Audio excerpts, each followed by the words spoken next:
ଶ୍ରୀ ଶ୍ରୀ ସିଦ୍ଧ ବଳଦେବଜୀଉଙ୍କ ପବିତ୍ର ରଥଯାତ୍ରା ଉପଲକ୍ଷେ ଓଡ଼ିଆ ଭାଷା ସାହିତ୍ୟ ସଂସ୍କୃତି ବିଭାଗ ଆନୁକୂଲ୍ୟରେ ଓ କେନ୍ଦ୍ରାପଡ଼ା ଜିଲ୍ଲା ପ୍ରଶାସନ ଜିଲ୍ଲା ସଂସ୍କୃତି ବିଭାଗ ସଂଯୋଜନାରେ ମାଉସୀମା ମନ୍ଦିରଠାରେ ପ୍ରତ୍ୟେକ ଦିନ ଅପରାହ୍ନ 4:30 ରାତ୍ର 10 ଘଟିକା ପର୍ଯ୍ୟନ୍ତ ସାଂସ୍କୃତିକ କାର୍ଯ୍ୟକ୍ରମ ଅନୁଷ୍ଠିତ ହେଉଛି। ଆଜି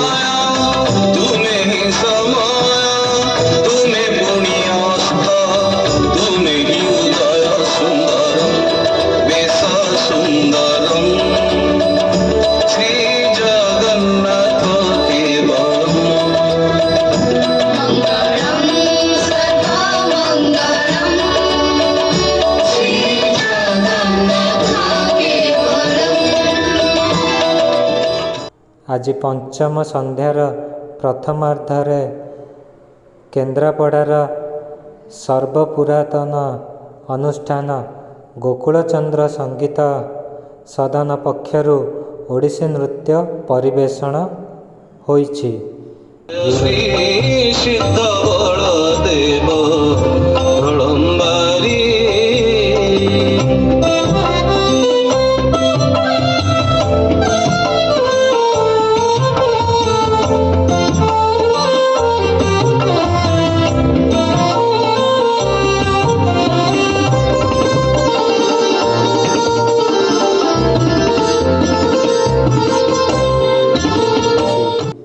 ବ୍ୟୁରୋ ରିପୋର୍ଟ, କେନ୍ଦ୍ରାପଡ଼ା, ପର୍ଯ୍ୟବେକ୍ଷକ, ଓଡ଼ିଶା।